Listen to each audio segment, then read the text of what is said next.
the Holy Ghost is there talking to him and helping him deal with me, you know. He's been given that title of Judge in Israel, right? Yeah. Can you give me a second? Yeah.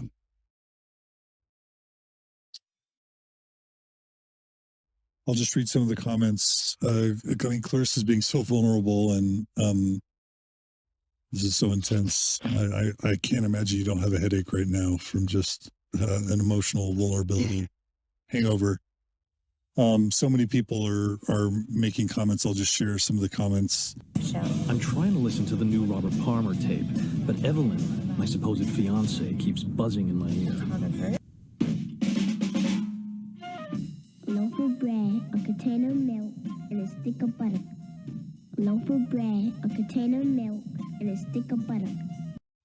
So that we could see what you get when you get your morality from an Abrahamic scripture. And yet there are still people in this country who say you cannot be moral unless you believe in a higher power. No, not that you cannot be moral. You cannot give an account of your morality. Where do you think people get their morals and their ethics from? And that's a profoundly difficult question. We clearly don't get them. A minute ago, he was talking like it was really easy. From religion. And yet we get them from somewhere, and you can...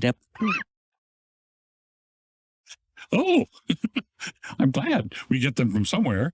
That by the fact that the moral values of any particular century are markedly different from those of other centuries, even decades.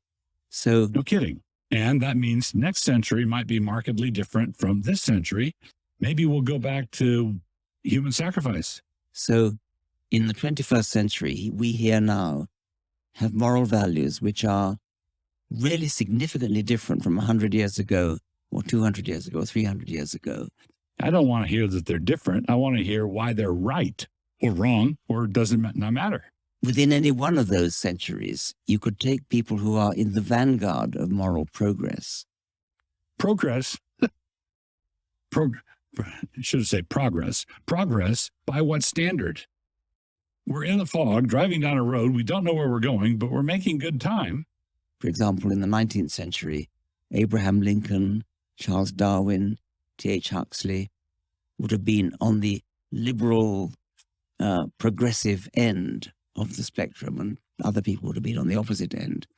And why is that good? Now, those people were at the forefront, as I say.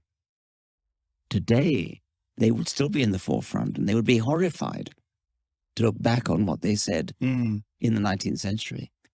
Why does he think that they would still be in the forefront? Well, because they are icons, because they are deities for him. And of course, they've got to be on this cutting, bleeding edge, marching into the future, we know not where. Well, something is changing as the centuries go by.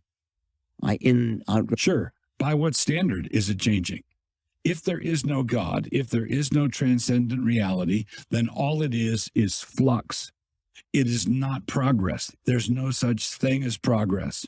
If you don't have orientation, there's no such thing as up and down. If you are inhabiting the endless, infinite void, there is no front and back. There is no left and right. There is no up and down. In Outgrowing God, I call it something in the air, which of course doesn't explain anything.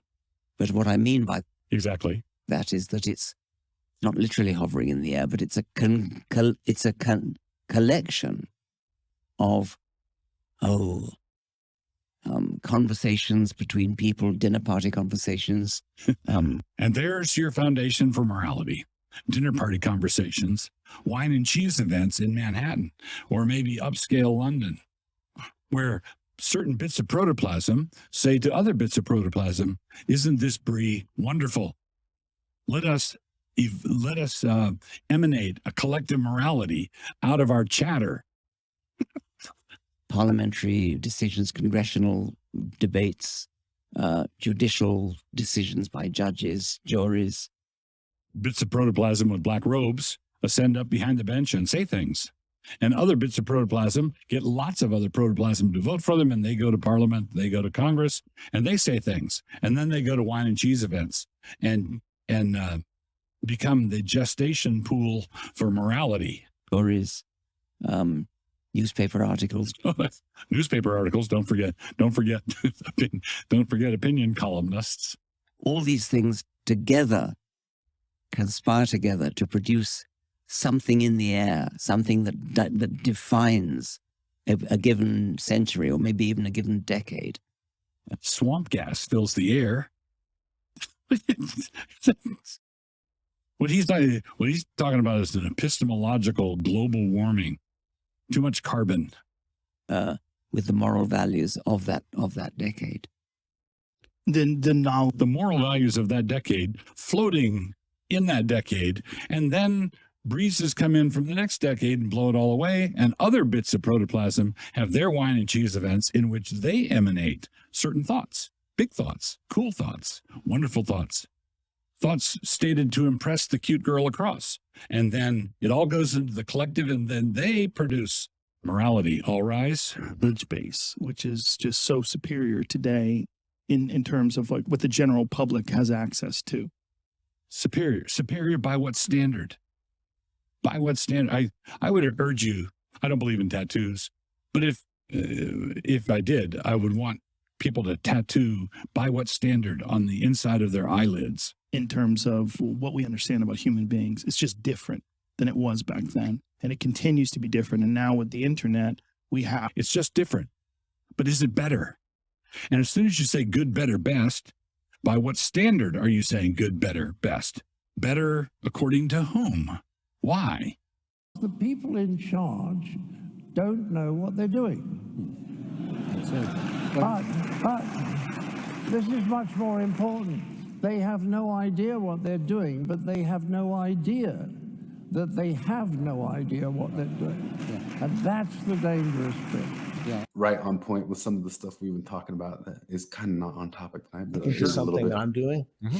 So when you talk about figuring out what's true, I don't know how much you listen to NPR. NPR. Well, here, let me tell you a little. How did they not offer Brett Weinstein a job on All Things Considered just by virtue of his voice? Well, Pete, I have to say your balls are so tender. Well, there's no beating my balls. They're made from a secret Shweddy family recipe. No one can resist my Shweddy balls. Yeah, right. Something. I don't know if anybody can see. Yeah, I can see your shirt there. I stopped donating to NPR. Holy shit. We need to get one of those for Flip. So he put a thing out saying that he wanted people to record. I think I sent it in that group text of send something in about when you stopped listening to NPR. I sent one in. Yeah, you did. I just did like a minute video of it or something. But yeah. So here's my history. My moment was it was on some Radiolab episodes. This is forever ago. It was probably pre-Trump. Like I started getting sick of NPR pre-Trump. And when I still would have probably called myself a pretty normie liberal, I started getting sick of it. Because I'd listen to them and they'd have on. First, there was the one with the kid who here in Utah, that kid complained was one who like blew the whistle on the guy from Weber State, who he was a debate coach, and NPR had him on and talking about how the guy won all of college debate by calling all of college debate racist. And it's an episode called Debatable from Radiolab. But then a couple episodes later, they had another one where they brought on some guy who was gender fluid and could change his gender by the hour or something like that. And the way they just credulously talked to him, I remember like that was the moment. Like I'm done. Like I'm taking this out of my ears. I'm not donating to you guys anymore. I'm sick of your shows. Like this is bull crap. And that was probably, I think it was before Trump got voted in. I used to be but those were straws on the camel's back too. Those were because it had already been long. Like what the crap are these guys talking about? No, as a graduate student, let's say I was an NPR addict. Enough so all that of us. When I went to Panama to do my field work, I was there for 18 months. I brought a shortwave radio with me because sitting there in the canal zone, I was able to pick up NPR and I listened every day. Right. So I was definitely on board with NPR. And, you know, Heather and I look at each other sometimes now and we say, was it this crazy then? And I really don't Absolutely think so. not. I think Unquestionably it was not. Yeah. So what's happened to it has been ideologically captured. Correct. Yeah, I don't think it was that crazy. I mean, I remember when I started getting irritated with it, I like my politics have gone far more libertarian since then, far more. And I was getting frustrated with it when I was, has become an ironic inversion of itself. Yeah, it is really. And I think that like most people who get that way, I just keep going more and more libertarian, just because I can't see how you guys can't not be idiots. You can't. There's no not being idiots. The centralized power, the centralized idiots, the galaxy brains. You're just idiots. And there's no way to get around that. Like I don't see how people who still hold on to it can't stop and say, well, I still think it would be great if we had really good schools. Okay, who's gonna do it? Like you put it all together in a group and send it off to people, and how do you? As soon as you group the money together, millionaires. Yeah, as soon as you group the money together and say we hope for this thing, that's where it all starts. It's right there. They're gonna start corrupting it immediately. So our show with Matt Thornton, our mutual friends, All Things Reconsidered. He is, by the way, thank you. I came up with that in the shower. He is basically, he's not only my jiu-jitsu teacher, but when you talked about a friendship of virtue, he's someone with whom I have a friendship of virtue. So we're doing a show, All Things Reconsidered, and so the show, it's a 5-segment show. It's a 5-episode show with multiple segments. So the first segment, almost everybody, I came up with this idea because I was talking to a buddy of mine, and he said, yeah, and I was telling him I had this idea for a show about NPR, and he said, I stopped listening to NPR when, and I realized, wow, I bet you so many people have stories of when they stopped listening to NPR. So I just started asking stories, and we put it out on Twitter. Hey, do you have a story? And we just got inundated with, I stopped listening to NPR when. So I wonder how many they got. If you haven't listened, I've listened to hundreds, if not 1,000 hours of NPR preparation for this. And I can tell you what I learned in a minute. But anyway, so we do these, I stopped listening to NPR when, and then we have episodes, and Matt and I analyze those episodes. And then we have a reverse pledge drive. I pledge not to donate money to NPR. So I like the Republicans who want NPR defunded. I don't want NPR defunded. I think it's a terrible idea.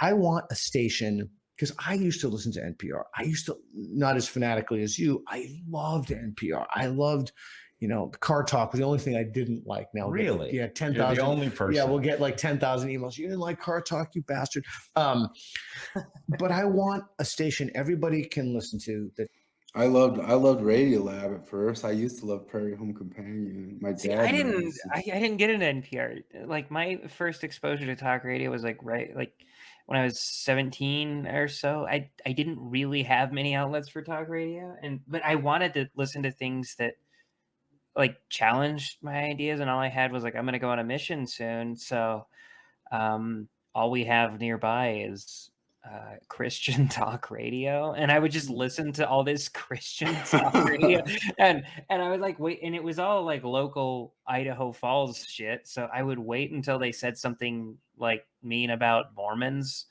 and I'd be like, all right, tell me all the mean stuff about Mormon. And they were so bad at it too. Yeah. But then I started carpooling with a guy who like he would listen to NPR on the way to work every day. And this was just a few years ago. That was my first and only real exposure to it until I started seeing Flip's comments on NPR articles, and it was just dull by then. This was like probably 2017 or something like that. So I don't have the same attachment as you guys, but that's because I didn't get into it until it was already just dog shit.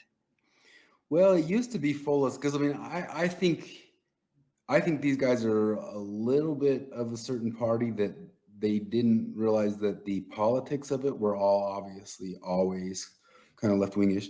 It's just they used to be pretty good at having programs that weren't particularly political, like Radiolab or Prairie Home Companion or Car Talk, or they actually just talked about cars. And Radiolab actually just did interesting things about like death or something like that. The first season of Radiolab episodes are really good, or they kind of kicked off big crazes about murder podcasts. They really did kind of kick that off. And the stuff was good, like it's entertaining enough. Like it was almost like it didn't even have to be political. But if you ever listen to their world summations and their political summations, they always bent left for sure. It's not left. That's not right. That's data driven. All things considered. Right. Right. It presents facts. We we just don't have that anymore. No. And so that's why I'm doing it, because I love NPR, not because I want to throat kick them and have them defunded. But but I think there's like, mentions Moldbug always says that we keep repeating, like Cthulhu always swims left. If you centralize money, if you centralize power, and stuff gets mixed in with that bureaucratic government, over time it can only go that way. I mean, maybe you had like a sweet spot of a period for maybe you could say NPR. Who knows how long it's even gone? I don't even know, but it'll still end up being state media, you know. Yeah. One thing I've learned from this, I've learned a lot from listening to, I truly don't even know how many hours of NPR, and then analyzing them with Matt. If they have they'll have their own expert on who's woke, and I encourage viewers to listen to, if you can do the brain damage. I told my team this is the hardest thing I ever had to ask of you, to take away some IQ points. But listen to NPR and you'll see this runs through all the episodes, or virtually all the episodes. Instead of presenting an expert who actually believes it on the other side, they will find somebody basically who's woke or forwards whatever narrative they're trying to forward in this suite of ideological propositions under the rubric of critical race theory or critical social justice or what have you. And they'll say, well, what is an argument against that? Or what does an expert say about that? As opposed to just finding someone who actually believes it, who's a credible source, and asking them, it's always, what do you mean? They're afraid of us.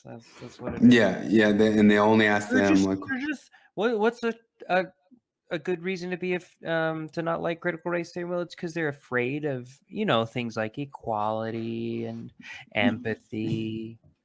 Yeah, exactly. And that's what they'll do. And not to mention that even starting out talking to those experts, as we pointed out, like those people aren't experts in anything but their ideology too. So you're already starting from a point of this. But I only popped that up because it was in the episode right before where these guys actually get back to talking about Dawkins a little bit. It's biology. And so the selfish gene was great for that. The selfish gene was not great. It was the beginning of our ability to rigorously understand that fact. But that's where I'm going with that. Yes. But continue your thought though. So here's the problem. I want to give Dawkins his full due here, because I think that the selfish gene is the thing that opens the door to our rigorously understanding culture. But it makes an error, a serious one, but an error that I can't fault Dawkins for making. Anybody who made as big a contribution as he did would be liable to make an error somewhere.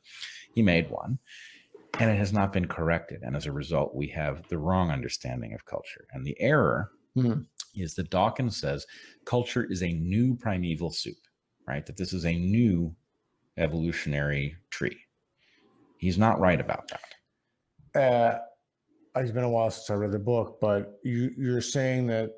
So, I mean, if you look at it with what is the advent of grain 10,000 years ago, and if you couple that with the advent of language, that would certainly be new in terms of the broader evolutionary landscape. Okay, but can we agree that the ability to cultivate food creates an opportunity to produce more people who carry genes, right? Correct. So the point is, that's physiological enough. Yeah. The point is, when Dawkins founds the idea of memes and memetic evolution, right?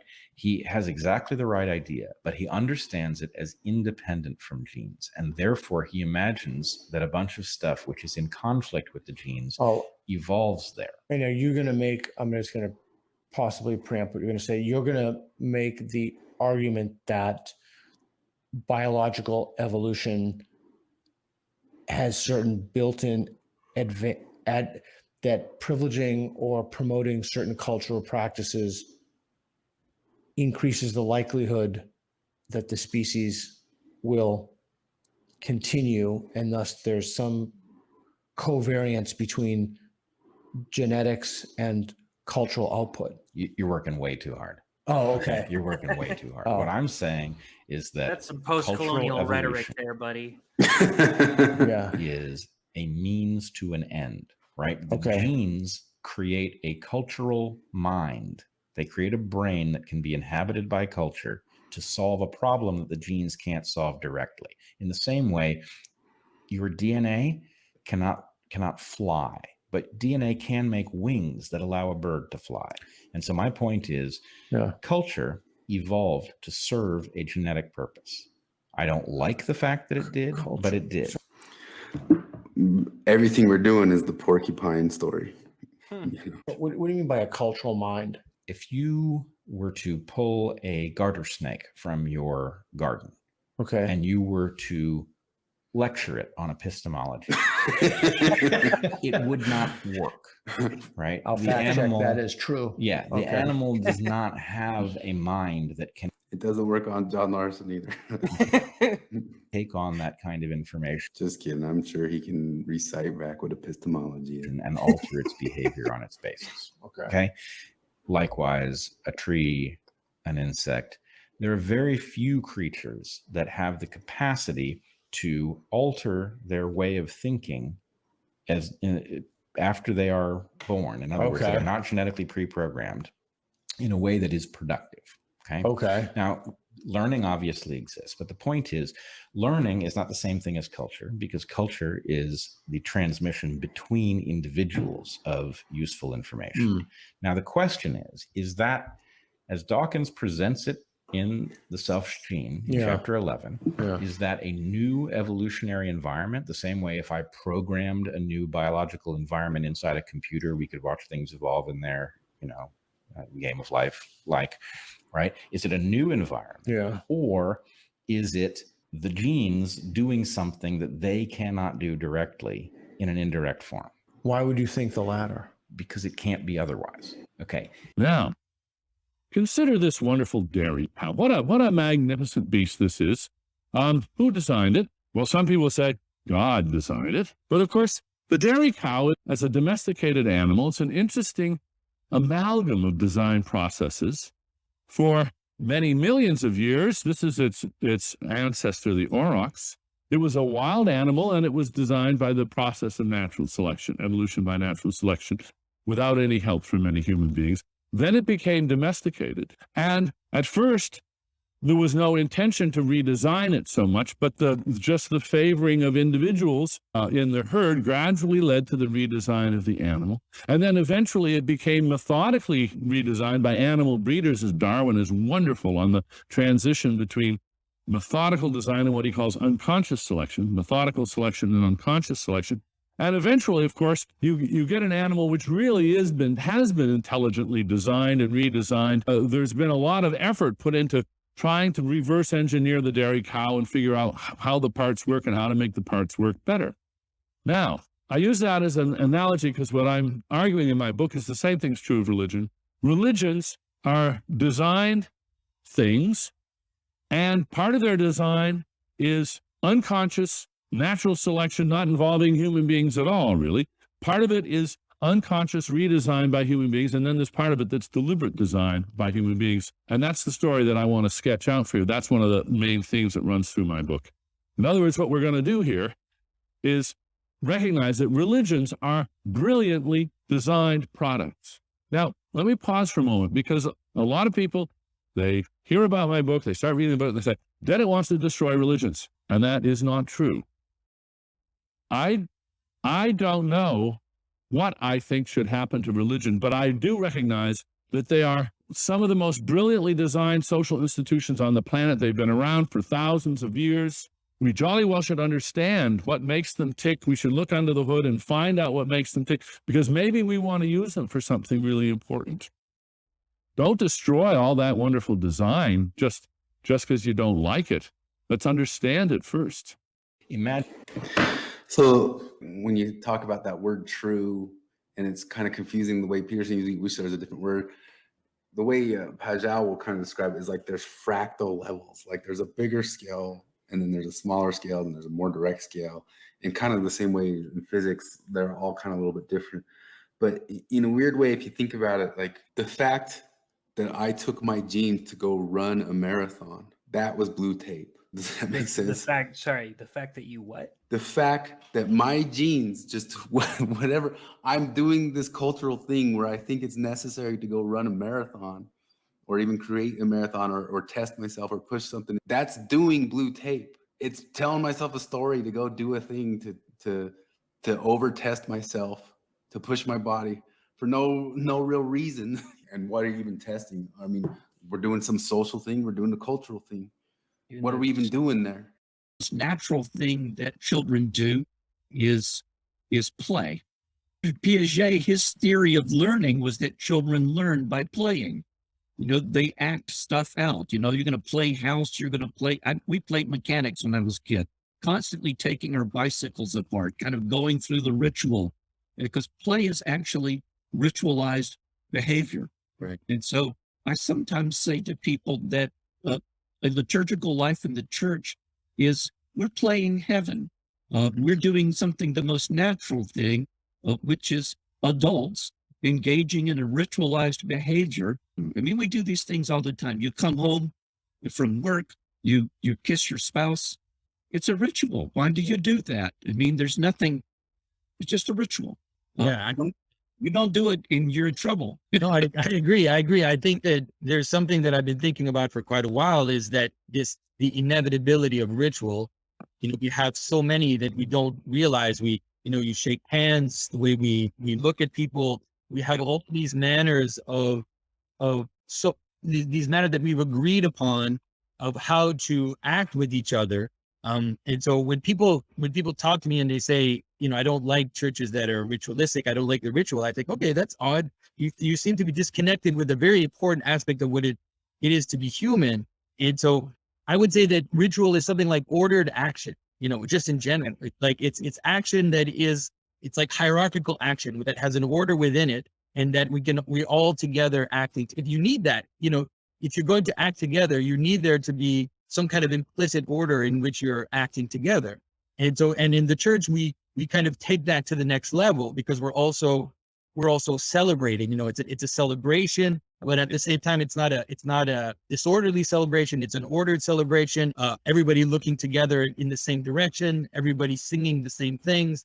And there's also multiplicity within it. People have their different parts to play, but it all comes together in kind of this great this idea of Wagner, that he talked about the perfect work of art. And he said that opera was, the perfect work of art because it had all the, it had narrative, but it also had music, and it had visual aspects and everything.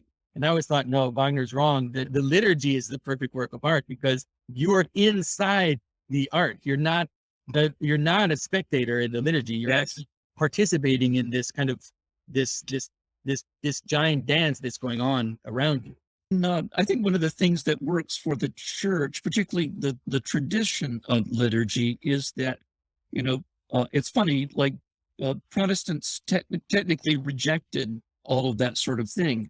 And then they invented things like Masons, in which they do highly stylized ritual things in which when you're doing it, you just feel very, very hokey.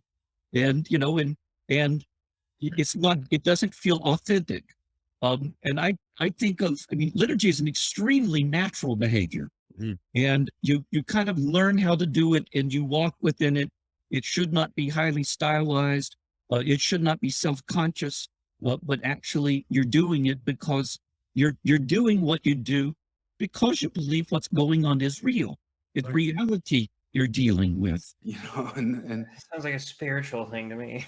yeah, it's a spiritual thing, and it's all just the culturals, all the abstractions, all the telling the stories to help the genes survive and test and see but that's going like full, like what Brett criticizes Dawkins with is that he just doesn't go all the way with the concept of memes. He doesn't go all the ways and realize that they are intricately connected to genes. They're not this big separate.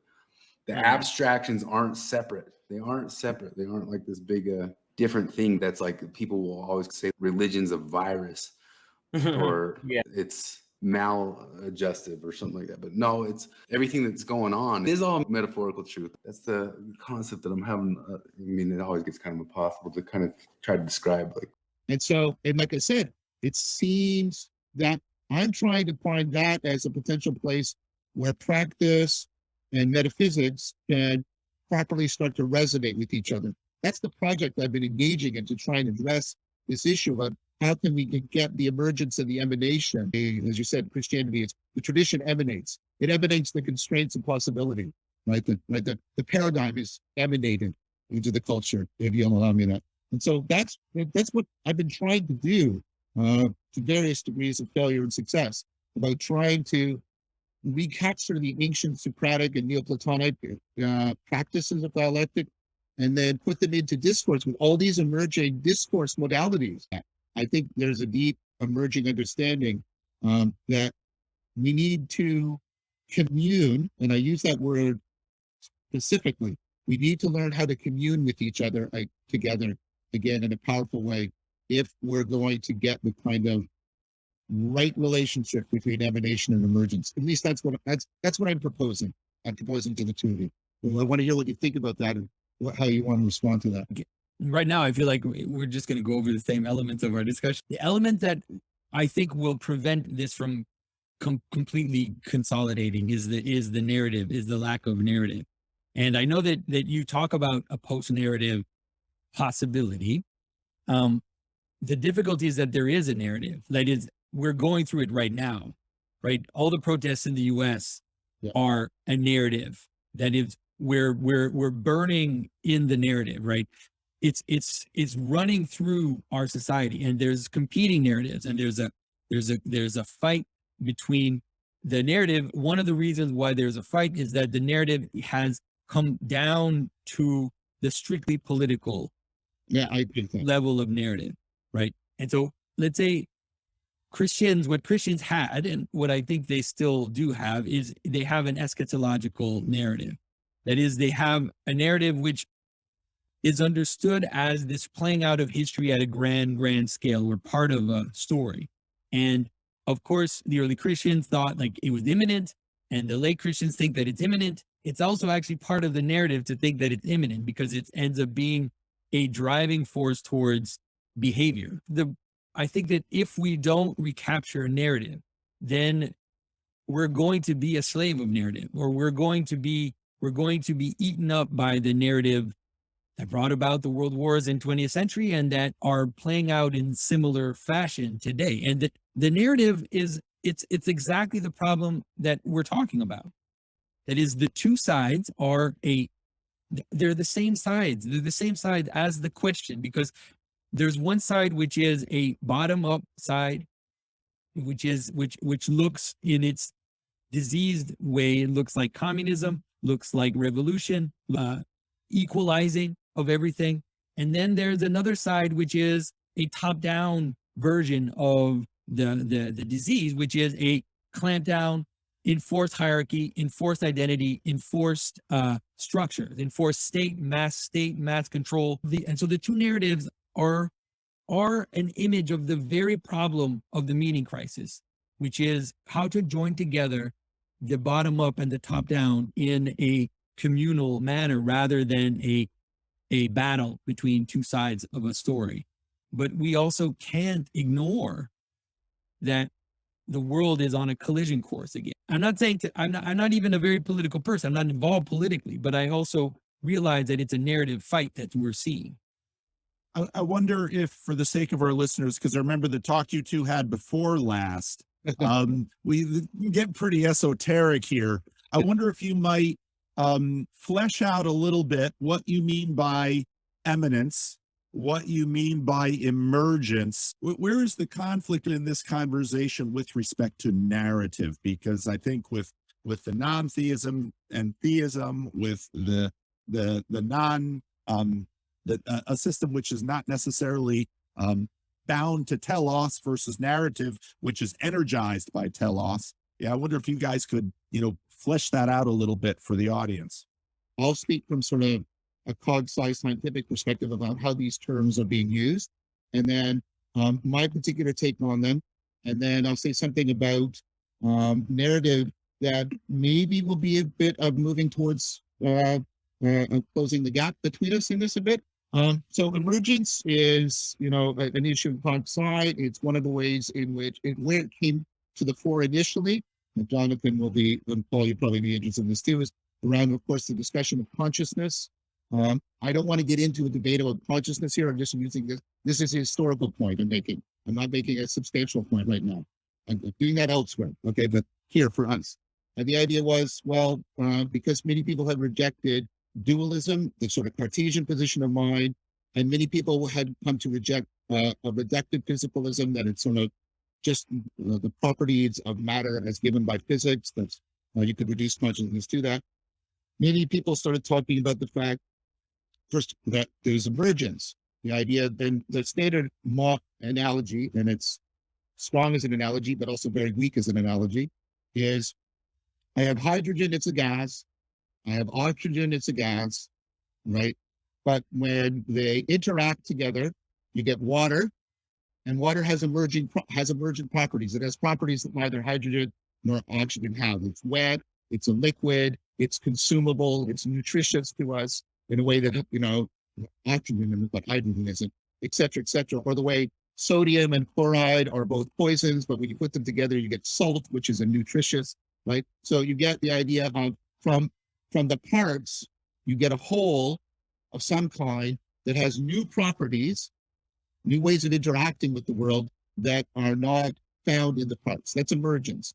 And then people started to realize that that's not just a case about consciousness, it's a case about life. It's also a case about knowledge. This is an argument that I make.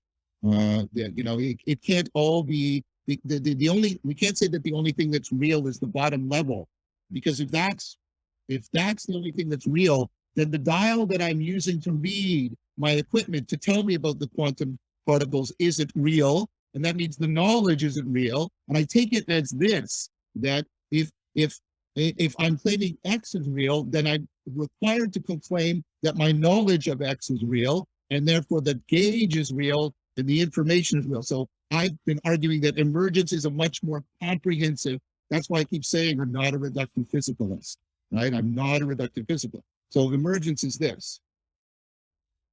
But as that's been happening, people have been noticing, yes, but we have to talk. This emergence isn't, this word gets used periodically, isn't willy-nilly. It doesn't just, there are constraints on it. So while there are enabling constraints like hydrogen and oxygen coming together to make water, there's also the idea, but there must be principles that constrain the patterns of emergence that we reliably see. But one of the things that is amazing is how what's happening in the sciences, and exactly what you talked about this problem of the emergent qualities and of the patterns, of noticing that there are patterns to this emergence. It's not just anything goes. There are patterns, and patterns which also manifest themselves across different emergent phenomena. So you have emergent phenomena, and then you notice that there's a pattern of emergence which is across the different phenomena. I think that it's a key for modern people to go back into the Platonic tradition. We'll go back into Aristotle and understand what he was talking about. This is what he was talking about. He was talking about body, potential, and essences, or these. And the solution to me is an incarnational principle, is that you can't actually ultimately separate them, that they are meant to only be embodied. And it's only in the embodiment that you encounter the pattern. And so, that's the idea of the resurrection in Christianity, in the sense that although sadly, many Christians, many who are very close to me, keep talking about going to heaven, which is just not at all the real Christian understanding. Christians don't go to heaven, right? We don't see the disembodied person as the ultimate realization of what the universe is about. We see resurrection, or a full manifestation of the totality of the possibilities of the body, with joining together with a fullness of the essence of what that thing is. That's the resurrection. But it's also eschatological, in the sense that it doesn't happen in the story. The story leads to it, but it doesn't happen in the story. It happens after the story, whatever that means.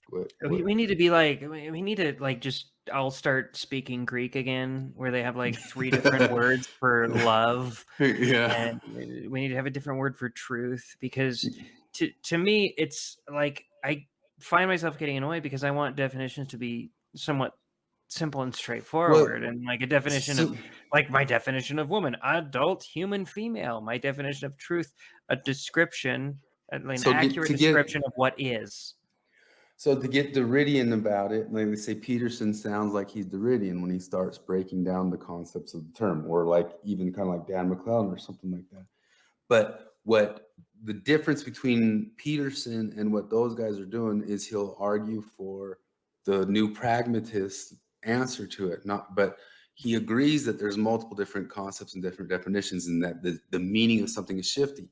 So one of the things he'll talk about is that word true got co-opted by the empiricists. Does that make sense? So if you could pull a Dan McClellan, let's go back in time to see what the word true used to mean. And the word true originally used to mean something that was more along the lines of helpful. Metaphorically true. Of metaphorically true. Helpful is going to get us there. It's going to direct us. It's the true light. It's my true love's love. The true guiding light, a true friend, you know? Sure. And then the empiricists came along, and empiricism, like any one of these things, it's kind of like a bit of a lie to say there was no such thing as empiricism until somebody said the word empiricism. Like that's one of the games that kind of postmodernists or Dan McClellan plays and all that stuff, you know, like they think because when the word was spoken into existence, that's when people started thinking about it. Like racism didn't exist until people said racism, you know. Yeah. Do you remember the end of that season of Coen Brothers again? The end of the season of Fargo, where what's the guy from Cheers? Dan from Cheers. I never watched Cheers. You never watched Cheers? Sam No. Malone from Cheers? Oh my goodness. Ted Danson, what is he? Season 2. Yeah, it was season 2. Maybe my favorite season. Where's that scene? I know I pulled that scene. Which one are you going with? You probably don't even remember the moment, but it was the Coen Brothers being all super deep. This is actually not even the Coen Brothers. That's they did the movie. They produced it, right? Noah Hawley is the big sort of director, the mind behind it. Oh, really? I bet I remember it. I love that so much. That it's my favorite show ever. Well, after we've been through all this stuff and you've learned more about like Derrida and all that other stuff we're talking about, and this thing we're talking about here. Son of a bitch, are you gonna try to ruin me? Oh, is it where he's talking about language? Yeah, that was his language that he tried to create. I fed your cats while you were in the hospital. They're grateful, I'm sure. Yeah. And when I went over there the first time, I went in your office.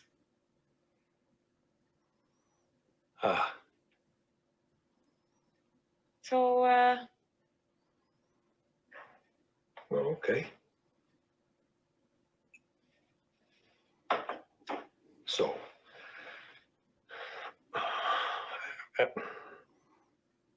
after your mother died, I got to feeling pretty low.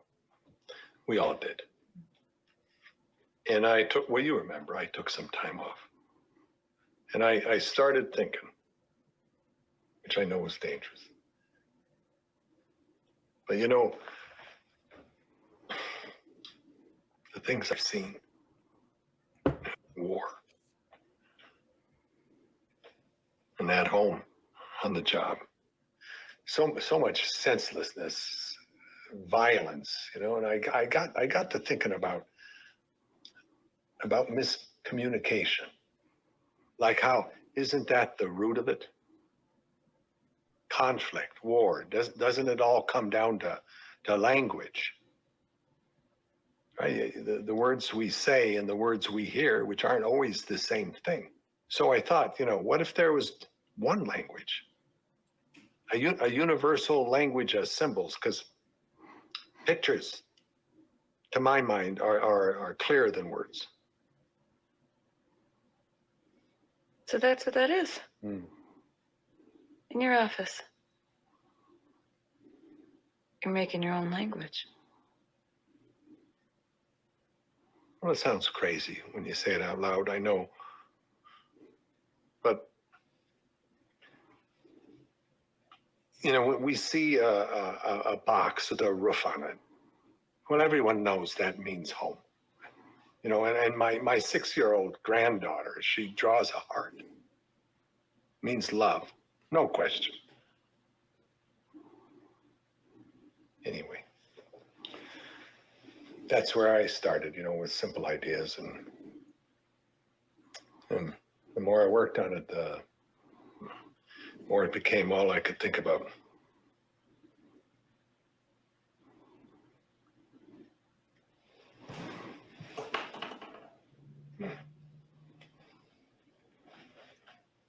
You're a good man.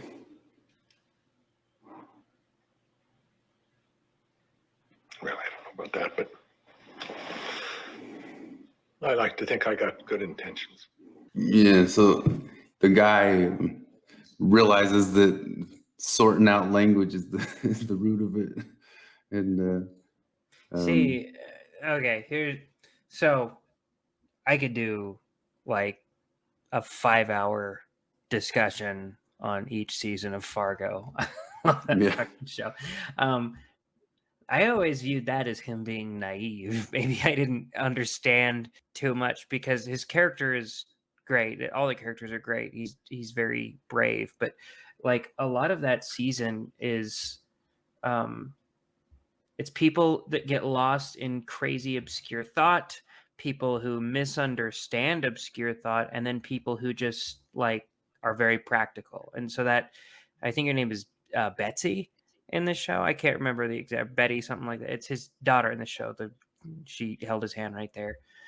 She's dying of cancer, and there's this great moment where the myth the of girls are Sisyphus, reading the book. The girls reading that. yeah. The myth of Sisyphus is a big theme throughout there, and it's hilarious watching Jesse Plemons' character just completely misinterpret it and talk about how brave Sisyphus is for pushing the boulder and for his family or whatever. And then the girl, that teenage girl, is trying to get all, I'm 14 and this is deep, talking about absurdism, and talks about Sisyphus and how, oh yeah, he says that the world just doesn't mean anything, and I don't know what you would say Camus, yeah, Camus. He says that the world just doesn't mean anything, and it's all just absurd. What would you say to that? And this was after she had passed out from, being in the late stages of cancer, and she's like, "Well, I'd say he doesn't have a 6-year-old daughter."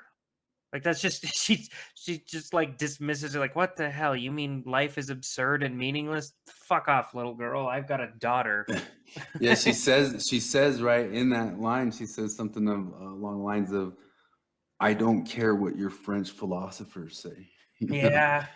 And yeah, that's a great line. And I took that moment to mean, because I do think it's naive, just like you're saying. But the reason she says he's good is she realizes that he cares about people sorting that he kind of like senses there's something that people aren't speaking the same words to each other, and they're just not understanding each other, and they're not going to understand each other. And it's kind of like he tries to find this answer to Derrida in the middle of it. And but that's kind of the same thing. I mean, I think you're sort of saying here that you see where that impasse happened in the Peterson and the Harris argument, because they couldn't land on the same word making sense of the same thing. I remember them particularly talking about, would it be true if an atom bomb destroyed the world? And Peterson said, no, that would not be true. And Harris says, no, that's obviously true. That's it could happen. It's a scientific fact. It happens that you could blow up the world. But that wouldn't be true under new pragmatism, because new pragmatism's true is what's practical, what carries you on, what's, and so it's an argument in definitions, which Sitch and Adam their iron law of debates is, all debates really boil down to definitions, the debates over definitions. But I think the Pageau and Peterson people have good points that it's kind of like somewhere halfway between the hardcore, like autistic empiricists. And what I think Peterson was trying to tell him, what he was trying to get across to Harris is like, you're trying to jump the is-ought gap. And the closest we've gotten to doing that is religion. And you need to understand it in these ways, and how, as these pragmatic people have described it. And the way that we do it is this way, this way, this way. Like, we've been in that game for forever. And what you don't realize that you're doing is just the same game that we've all always been doing. It's trying to jump that gap and trying to figure it out, just in our different weird little ways. But the Jacob Hansen thing, I mean, there's the whole other flip side of it too, of that maybe there's just a God there, and you can find out the answers by getting in touch with that. But I feel like the rest of us were just down here feeling around in the dark, trying to. Well, I saw somebody. you keep saying that to get to ought, like you have to make a jump, and I always, I frame that as like a leap of faith. There has to be a leap of faith that is made to get to basically any system of belief that isn't just like. You have to make an assertion. You have to accept an assertion. Yeah, you have to accept an assertion. And that assertion could be something as simple as you should not rape a child, or that's an easy axiom or something like that. Or that seems like an easy axiom. I'd like to argue that with Vosh, because I think if I were a prominent member of Left Book, that would be my goal, is to just get Vosh to say where's the lines. Yeah, or get him to say this. Just the most insane. I mean, he already does on his own. He'll say anything to win an argument. So if the guy that's against him is saying that the age of consent is very important, and then they'll weasel out of getting pinned down on saying any sort of stuff like that. And that's where Foucault got really good. Like, if you look at all that sorts of stuff of if you tried to ask him, like, Foucault, honestly, I would love to hear the answer, because it would be such a perfectly crafted. It's one of the ways you can say he was like a genius. And I think that level of genius only comes from like years and years and years of practicing lying or manipulating people. He's a genius at squirming, you mean? Yeah. Like, and it obviously has to come from practice of the thing. Like, if we sat here and said, Foucault, we want one question with you. Please answer this question. Did you rape little boys? And the answer and we'll say, like, he took some sort of truth serum, so he had to talk. He couldn't just plead the fifth. But not like truth serum that like just tells the truth. Truth serum that he tells it in the Foucauldian way. The words that would come out of his mouth would be so squirmy and mixy and matchy, and he would say yes, but it wouldn't be the word yes. He would just give this long. Who's to say? What's to say? Who's to say? This arbitrary basic, and he would even get more poetic than that with it. Who's to say? I'm sorry. Did you have a PhD in rape? Yeah. So I don't know. I guess that's kind of all circled around like the weird moral philosophy that everybody's been. That's way down the line. That I mean, I don't think Larson and Delin are dumb that they couldn't help talk about these areas if they were even caught up at all, that like we've moved on beyond people telling us that they figured out that these things that happened in the Bible that way didn't happen. Thank you. We're done with the Bible Belt, like guys who believe that the ark happened exactly. Let me tell you, there's actually no possible way. There's not enough water in the world to fill up. What's crazy to me is that like Noah's Ark was like trying on people's faith, and there's people that I know and respect who it was trying on their faith. So obviously I'm being dismissive and shitty here, but like to me that was never an issue, because somebody explained to me like, well, there's not enough water on the world, and I was like, well, okay, but like God, like this story involves an all-powerful God who could just like materialize water, so fuck off. But also it's pretty obvious that like it could be his like, to Noah, the world is just like, 40 square miles or whatever. And then maybe that. Anyway, the point is like, there's a lot of, I don't think Noah's Ark happened. I'm not saying that, but at least not in that way. It may be like a symbolic story, like a symbolic. Well, there's symbolism behind all of it. There's flood mythology and a lot of, like you watch that, whatever, that stupid Zeitgeist show or whatever, and he thinks he's like dunking on religion by saying all of these different religions had a savior, so they're all the same. All of them had a flood myth or whatever, and I'm like, maybe this says something about human nature rather than maybe it's not these religions ripping each other off. Maybe it just says something about humanity. So that's the thing that Jung did, and Jung did like a pretty good starting job. But like the same way, like being a critic of Jung is, I just feel like somebody should still be running with Jung. Does that make sense? Like they should be running with more rigorous studies about what is universally. Jung did it a little bit, and I think that it could just be done more of like what really is kind of like universal perceptions or universal stories or universal. We could categorize that out better. We get more precise about it, not just kind of say, hey, we kind of noticed that everybody does this stuff and all that stuff, and it's this kind of global consciousness. That's something that's kind of true of all evolutionary brains or all brains in society, kind of, buy to this light dark thing or these archetypes or something like that. The same way like Freud, because like people know like Freud wasn't right on a lot of the things that he claimed, but one of the first things that they need to stop and say, but he was the person who helped us kind of stop this, or made us stop thinking that maybe we aren't in control of every single driver in our brain. We all thought, whatever I think or whatever I do, it's all just my frontal cortex, and maybe some underlying things are running the show a little bit. And he wasn't right about stuff, but he was right about like a concept like that. I kind of feel like the same way with Jung, is like, it's not very scientific. I think it's literary, like very good, but I think the concept could be ran with much better. I think people could actually really kind of get more precise about what really is universal, or not exactly precise, because that's still sure. Well, what I was bringing up with the whole, you framed it as you have to make that jump or whatever. I always call it like a leap of faith. You have to make an assertion. It's kind of like a leap of faith. It's based on that's the definition of an axiom. Is something that cannot be justified.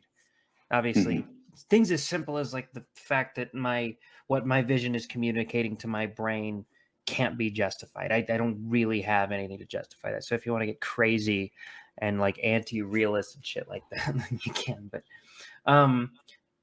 so I think the big difference, and you point this out a lot, is admitting where the leap of faith is. Yeah. And that's sort of the difference between the John Larsons, and because he would try to claim that there is no leap of faith. Yeah, we can just be empirical. It's all completely empirical. It's all completely logical or whatever. The Midnight Mormons admit that there's a leap of faith. I'll admit that there's a leap of faith. Like my leap of the leap of faith I can make is that I think that there is such thing as an objective morality, that something like slavery or rape is objectively wrong. I'm very comfortable making that leap of faith, that assertion. And obviously it has to be based on a principle. But there's sort of a difference between the people who admit in their leaps of faith. And obviously I think your leap should be as small as you can possibly make it. Yeah. Find the things, and we're all kind of just feeling around trying to find the things that seem to be ground floor. And that's part of one of the things of our society suddenly going atheist. The warning from Nietzsche and all that sorts of stuff is that you knew it would Tower of Babel out. It would become a million different ideas on. We've lost the single focus. If it was right or wrong, it was helpful that it was a single focus. And losing the single focus, it turns into Tower of Babel, and we're all just kind of saying, well, maybe this, no, maybe this, no, maybe this, no, maybe this. Well, why are you right? Who says you are right? Who has the authority? Who's this or that? And well, science is the authority. Science. And then that gets bastardized by people because that's part of one of the points about like Machiavellians, all that sorts of stuff. Streeter's one of his main gripes with Peterson is that Peterson doesn't give enough credence often enough to the way that those systems can be used by a Machiavellian type. They can be used by a manipulator, but pretty much any moral system can get grabbed on by a manipulator. And I was talking with this other guy who watched that whole Dehlin interview with us, and I'll say it, I'm not even embarrassed to say it, but we just get the sensation, and it's been one of the overarching things, is that Dehlin is the exact type of Machiavellian that uses religion, whatever he's using, call it whatever you want in ex-Mormonism. It's just, you get the sense that this is a guy who uses what's useful for him, uses people or manipulative tactics or whatever it works. I'm basically to the point where I believe that almost every damn thing, everything that he does is just out of manipulation. It's his feigned humility. Sometimes he acts like he's ignorant on a subject when I don't think that he actually is. I always think it'd be crazy interesting to go back in time and just spend like a year in John Dehlin's ward when he was very Mormon, or in John Larson's ward when he was very Mormon, and see how they were. I think they would have been insufferable. Yeah, oh, for sure. Yeah, speaking of which, maybe a thing to end on, but I had one other clip from Kara, who she found this other thing, and it is another example of an ex-Mormon getting mad that somebody said you didn't believe. Like I was talking about how I was on my mission, I don't understand, because maybe they're upset because they really do believe, and so maybe that's upsetting to them. But it's not hard for me because it's pretty easy for me to say, yeah, I kind of always super struggled. I was only fully in actions, but I was in my brain. I was never like, I'm in, Yeah.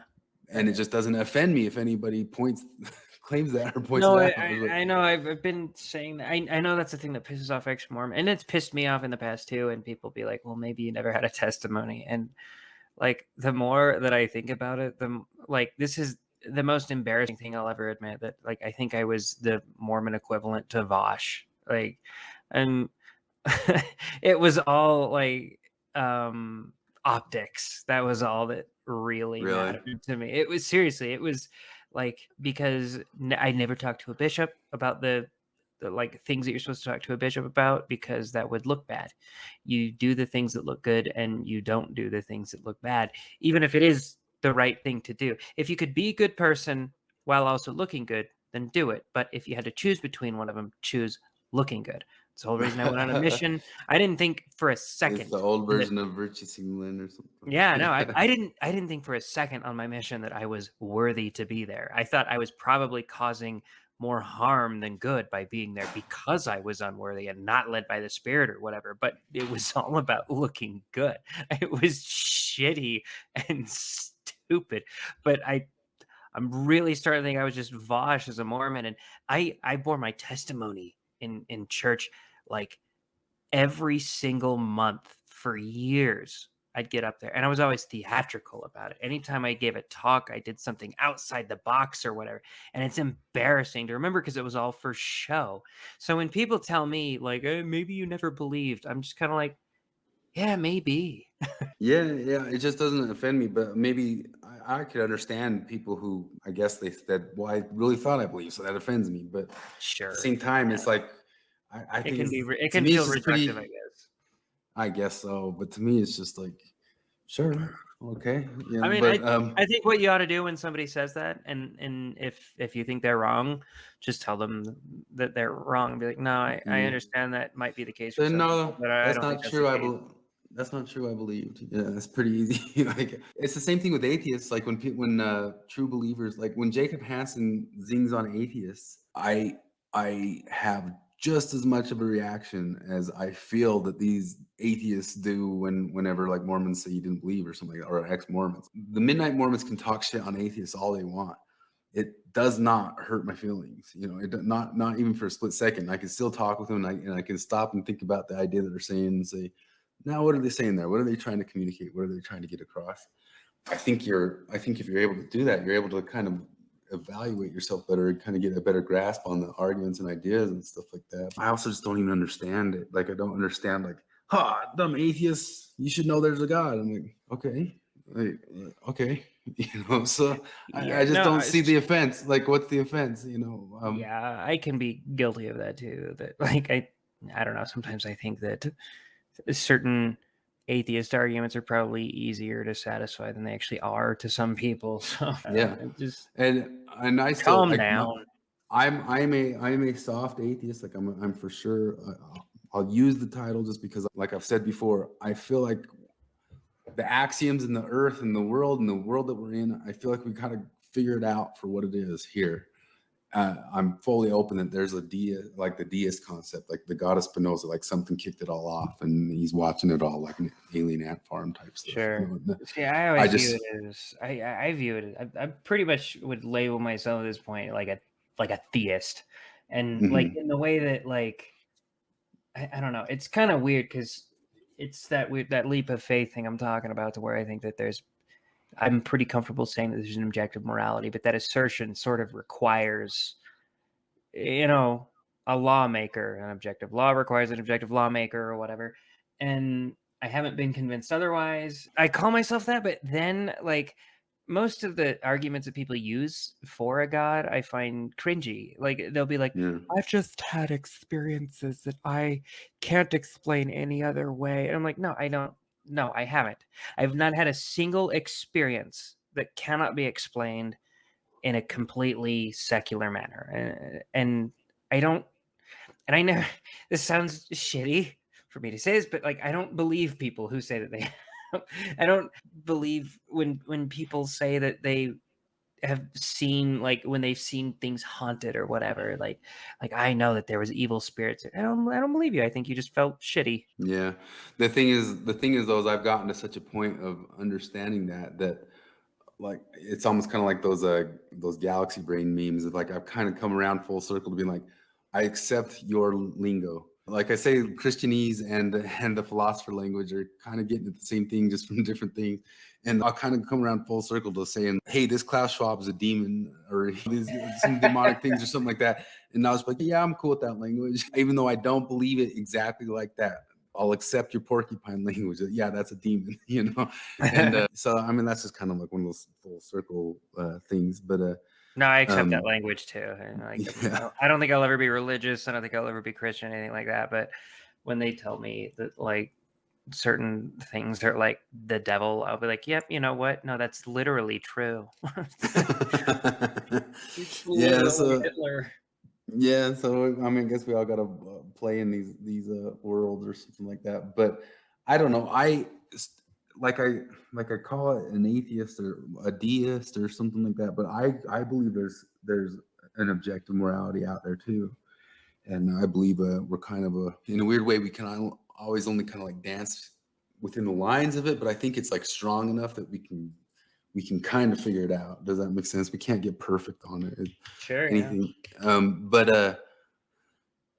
And I accept and understand Jacob Hansen's descriptions of like how that might like require God down at the end of it and all that sorts of stuff.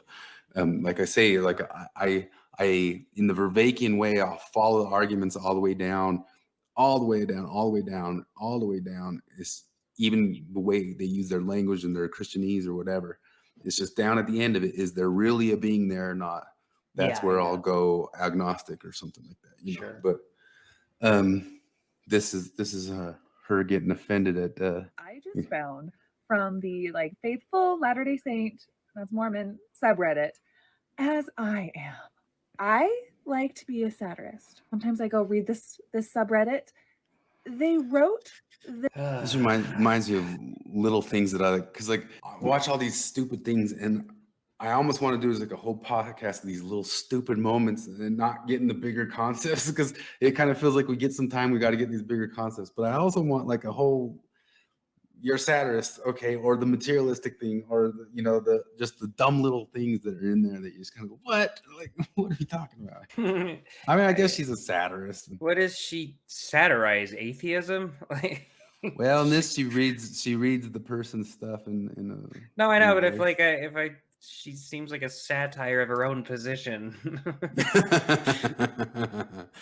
That's pretty funny.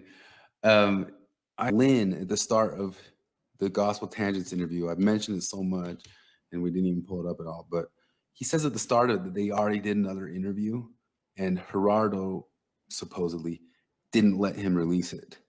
So they redid the interview. Oh, that's fake. Yeah.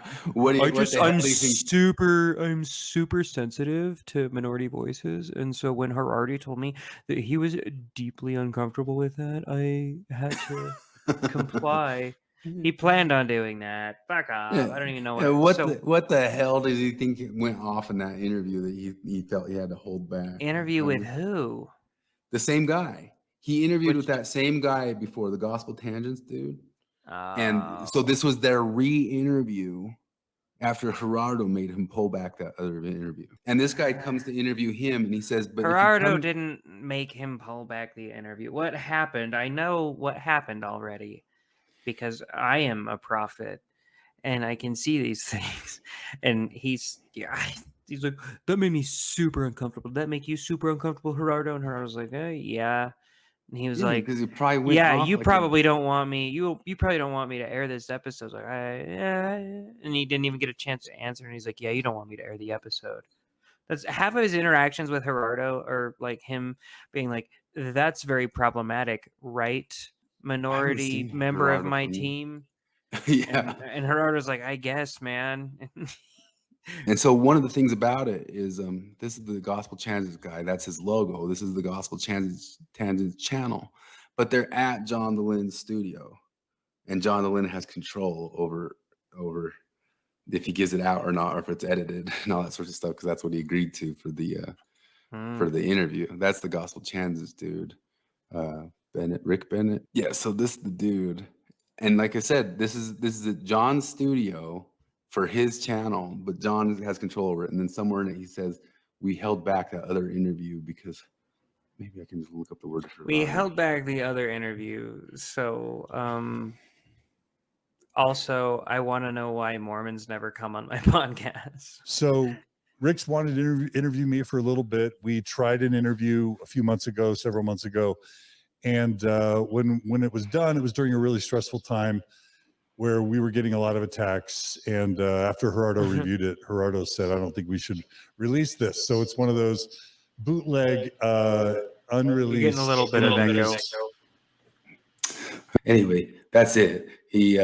But that's the whole. It's a 2-part interview, and the guy's a good interviewer, Rick Bennett, because he just lets him talk through the whole thing. But Like I don't know the way John DeLynne weaves the story there. I mean, I recommend watching it just to see, be like, what? But let's just finish Kara's satirization and then Oh joy. call it good. Where'd you go? Reacting to Mormon. The satire for me. Recently, I've had several friends, ranging from close to mere acquaintances, leave the church, all for varying reasons. Seeing their course play out for myself has torn me up. I feel in turmoil over their decisions. What did they see that I don't see?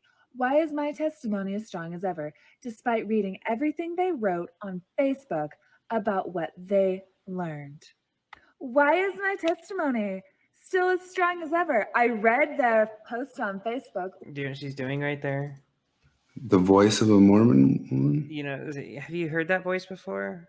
It's like they're doing the isn't it the Relief Society voice, Relief Society president voice, or something like Let me see. or if I she's can find copying it. somebody else. Show it to you. I'll show you exactly what she's doing. What else could there possibly She's copying somebody else's satire. Well, I mean, it's all like I do a lot of copied voices too. Trigger warning if you're She's not not doing in it the very mood well. to just It's a skit about Hallmark movies talking about how robotic they are. Maybe it's not very important, I guess. And it's not that big of a deal that she's impersonating him. It's just a thing I noticed. Oh my gosh, it is so great to be back in my quaint hometown. It is a welcome break from my high-paying New York City job that has left me a little cold and materialistic. When you say you're completely materialistic in your mindset, I think you're being intellectually dishonest here by using the word materialistic, because what you're doing is you're framing materialistic into a more technical definition of meaning materialism versus spiritualism or mind versus the brain sort of distinction. I think you did that on purpose. So I wish you wouldn't have. No, Linda, I said I needed those deliverables streamlined into cash flow. Hold on, I need to circle back. Steve Borgalugi, is that you? Chloe Vander Fleming? Wow. That's pretty much it. I mean, it's Crush on you in high school. Oh, by the way, in that whole interview, he talks about dating. DeLynne talks for another half hour about dating Renee Zellweger in high school again. What? Yeah, he dated Renee Zellweger. I had no idea. You haven't heard him tell that story before? He's told. I've never. Although heard he that told story. he told a long 30-minute version of it. And he tried to take her to a steak dance, and she cried because she came with her shoulders, her porn shoulders showing. Oh shit. Just hear asinine garbage. Okay. So the first one is the most understandable. This person comes at it from like a tribal instinct thing where it's tough to watch a teammate go and not everyone's going to make it. I want to stick on that line, first of all. Not everyone's going to make it. We already know Mormon Church, it is less than a fraction of 1% of the entire earthly population right now. Basically, no one's making it. Not everyone's going to make it, but it's very much part of the plan. This is probably a good time to pause and just point out that Does she not remember Mormon doctrine? Mormon Church indistinguishable from a fraud. You would not be able to tell the difference between I just don't like. I don't get like what's bothersome about and that. what a fraud is, but it's just like Well, so it's convenient. We like overlook it would be that. bothersome if We'll just shift talking about something else now. Believe what you want about the church, but I mean it would be bothersome if like only that 0.1% of the population got a chance to go to heaven. But she's saying that like almost nobody's going to make it. I'm like, no, but that's the whole doctrine is about people can make it even if they don't get the chance in this life or what. Like, look, I don't They believe in bring this up- stuff, but this is you're arguing against a version of Mormonism that isn't real. John brought that up too. They brought that up a lot lately. I've heard it again and again and again of them looking at the percentages of the world population who actually get the Mormonism, and that was a huge shelf item for them. Well, she talks about it as in like, I swear to God, when she was a Mormon, she must have thought people couldn't have any meaningful spiritual experiences outside of the church. Yeah. just remember that it's all part of the plan for God to give you a brain and have you understand what basic fraud looks like and how to not get bamboozled in your everyday life, but make nothing but special pleading fallacies for his one true church in ways that you would never put up with if somebody else came knocking on your door with their religion. It's Yeah, all that's part of the fair, I plan guess. to make it look really, really silly and made up and racist and homophobic and anti-science fuck off. and 30 years behind its time. That's all 30 years behind its part time. of the plan for people to discover this information and lose their testimonies and for us to judge them for it. Full circle.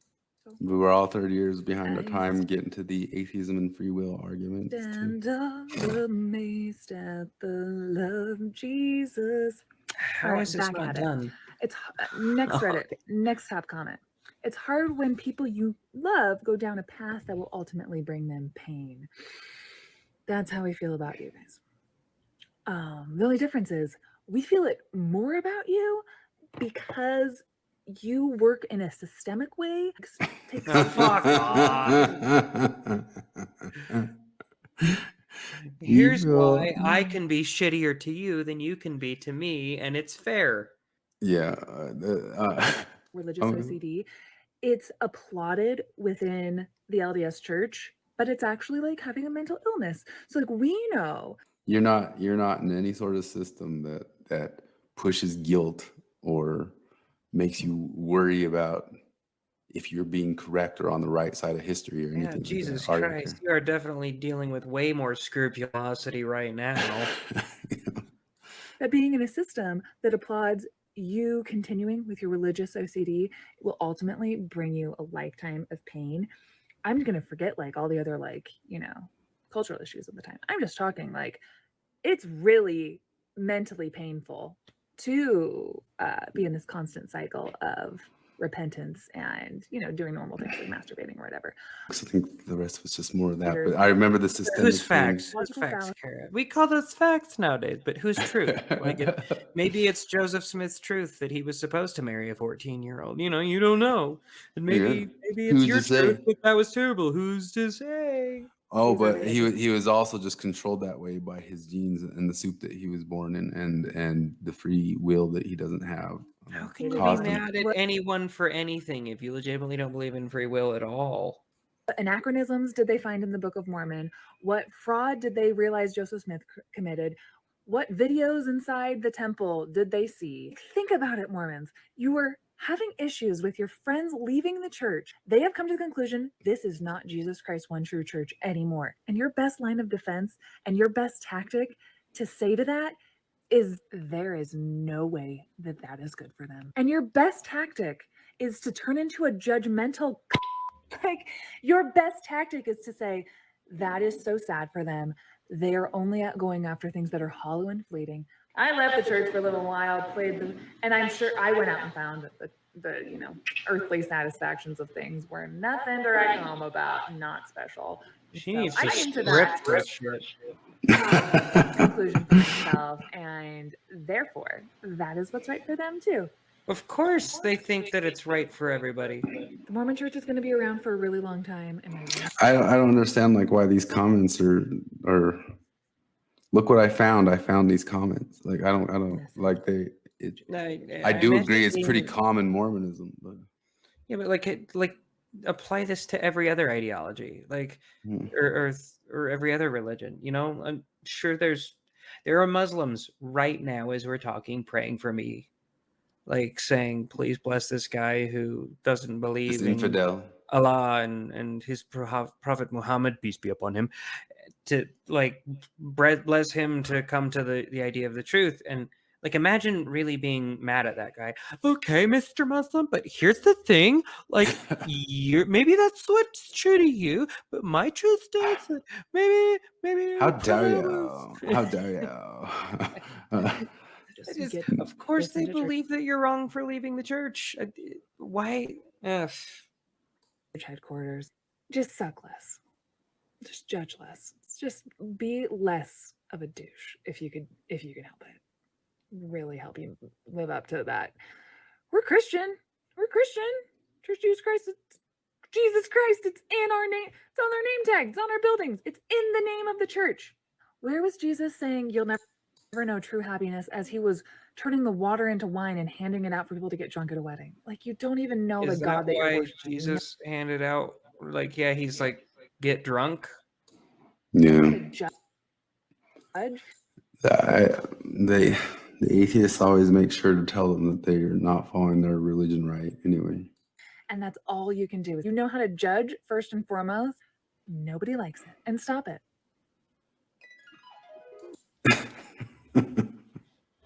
Oh, that's fun. Final thing. Am I supposed to guess on? I've got one for you to guess on too. But, Oh, you got one? Okay. did you already watch the other one? You already watched it? What one? The one that you sent me. The one that I sent you? I watched it a while back, but I haven't. I sent it because we needed to watch one of those. Has it got no pause button? Oh my gosh. It's a YouTube short. Well, it should have a pause. You can click on it. There it is. Okay. I am a boomer. Let's see. Well, we already know her, but is she getting better? She's playing a little better, isn't she? Oh, I don't know, but this one got a lot more views because it has double ass.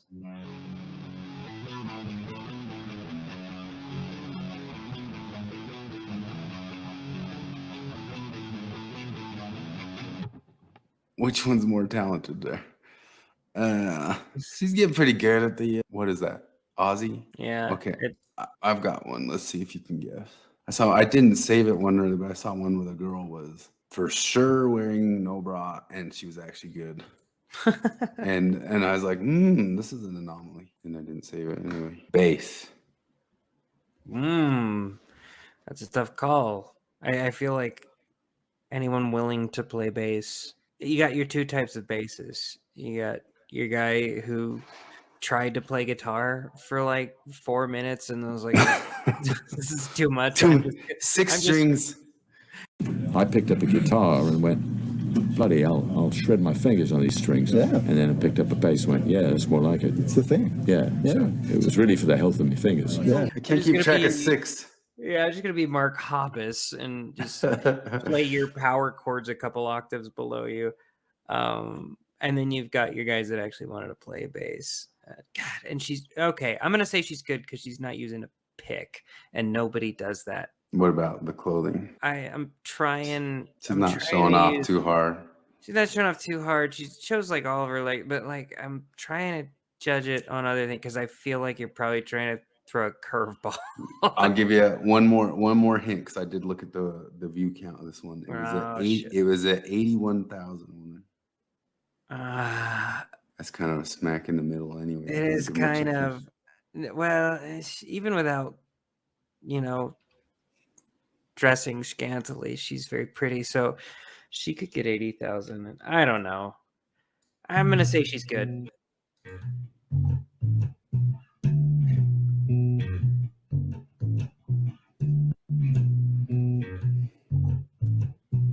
It's not bad.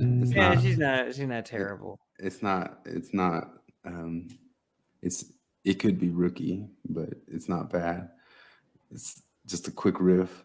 Not a lie. Any male on this earth, unless they're already famous like Justin Bieber or something, no way that gets more than 10 views. 85,000 views for that. That's Yeah. insane to me. It's kind of, there's like a different level of skill that certain people are willing to show off. Like, Yeah. the craziest thing to me about a lot of these is they'll do those riffs, and it's like they don't play it like 30 times and then look back at the best take. They play like twice Yeah. and they're like, fuck it, I'm not going anymore. That's Yeah. good enough. And then they send out some crappy recording of it. I don't know. This was a good one. Another video. We're responding again to Abraham Piper talking about guilt and religion.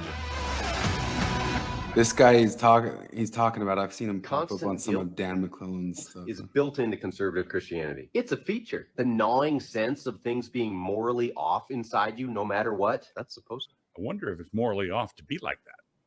I wonder if conservative Christians are guilty because they feature guilt so heavily. They rely on guilt. Is he trying to make us feel bad? I think so. To be there. That's just one of the overarching just truths that's arching through all of it. Is like what I say, it's continuation. It's all just continuation. It is all just religion. There's a verse from Paul, patron saint of making sure everyone else feels just as miserable as he does, where he says, even if everything is allowed, meaning you're not sinning, there's still stuff you shouldn't do because it's not edifying. Translation, even if you're not doing anything wrong, you should still feel shitty about yourself. Here's the fun. What? Why would you translate it like that? He's like, even if there's nothing wrong to do, there are still right things to do. Like, he's like basically making the case that there are degrees of goodness and badness. Like, maybe if you're not, maybe if you're not tempted to be violent or anything like that, just sitting on the couch isn't great. Still, like, maybe you should hone your skills or something like that. Are you saying I should feel guilty about my existence? You know what? Yes, you should feel guilty. If you're sitting, wasting your time, not doing anything, maybe you should feel guilty. Anything wrong in yourself, you should still remember your neighbor, which is what Paul was talking about. Remember your brother, remember other people, which I think for Piper here is a bridge too far. This anxiety is essential to conservative Christianity's very existence. Because if you don't feel like even when you're doing nothing wrong, you have no reason to run to them for a solution. If you don't have cancer, you have no reason to go to the doctor. I think that cancer must be imaginary because some doctors profit from it. And let's grant that some doctors profit in some reprehensible way from it. Let's say that some doctors are greedy and they went to med school because they had this insatiable greed and they wanted to buy a fancy mansion on the hill. And they went into cancer research for all the wrong reasons.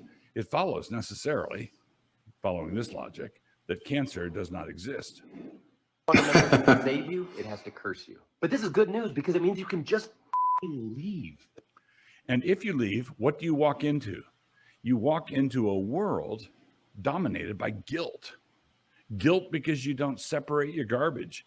Guilt because your carbon footprint is too big. Guilt because you breathe out the pollutant that is killing the planet. That you are a pollutant machine. You breathe it out your nose every time you exhale. Feel guilty about that. You should feel. Anybody who wants to say that the world This is the part of the video where Flip would be yelling "Iron Law woke projection." No. Secular humanism, the world of woke culture, doesn't traffic in guilt. It's simply delusional. Every human society has a standard of guilt and innocence, and the Christians included.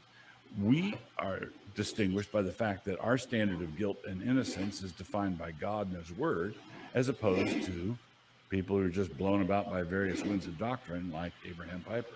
The problems are coming along. They're going to stay with them. Your evilness, your constant failing, it's not going to follow you because it's in their heads. Yeah. And what's in your head, right?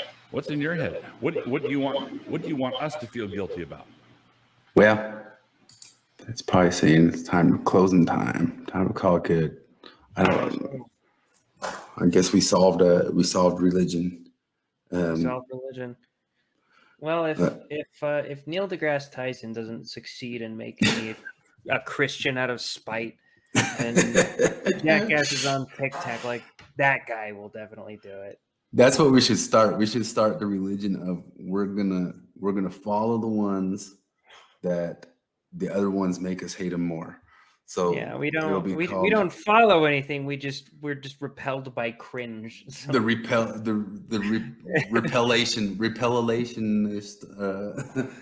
repellationist Christianist repellation something to do. We're with still that. governed by things, we're governed by the opposite of whatever anti-prophet Neil deGrasse Tyson says. Seventh-day repellists.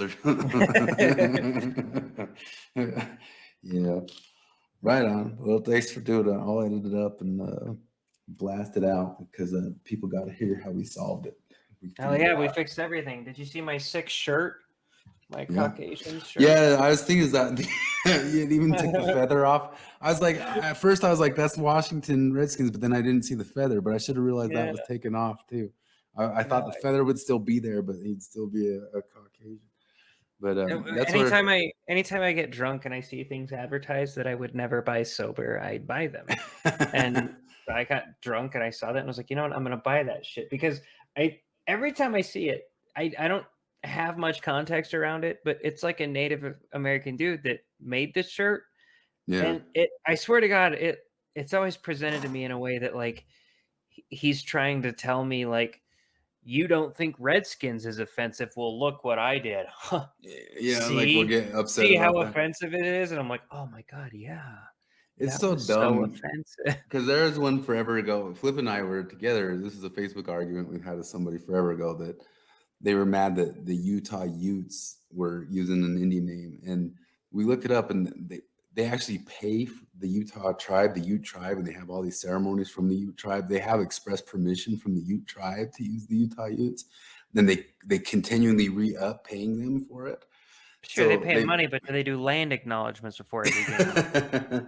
Yeah, so they always did that. But I'm freaking like 90 freaking % Irish. People are sitting there like yelling at me saying this stuff. Have you heard of the Fighting Irish? Have you heard of the Fighting Irish? They've always been there. We've always had the Cowboys. We've always had the 49ers. We've always had the what are you talking about? But whatever. I guess it just doesn't. I mean, Irish is that's close to Redskins or something. Oh, Redskins is just actually the race. But You're still pointing out double standards. Come on. yeah, I'm stuck in the past too. I thought when they were called Washington Football Team that it just was not very far from that exact shirt. Like, That's the funniest shit I've ever heard. I wish they kept that. They did for like 2 years almost. Washington Football Really? It Team. was that long? It was a while. Maybe it was just one, but it seemed like a long time. That was so dumb. Everything's dumb. But we're all gonna believe the Lynn and fall into it. I listen to that Gospel Tangents interview. This other guy sent me one. I'll send a picture of it. This other guy listened to it, and he was telling me like, "Did you listen to this stuff?" And then he sent me some other things where he thought for a while. Maybe I'll cut this out, but he thought John Lynn's totally like a dark triad type or something like that. And he's got like these couple of clips where he's like, "Look at him when this lady's crying and telling her story," and it cuts to him, and he's like smiling and laughing. The Holy Ghost is there talking to him and helping him deal with me, He's been given that title of Judge in Israel, right? Yeah. Can you give me a second? Yeah.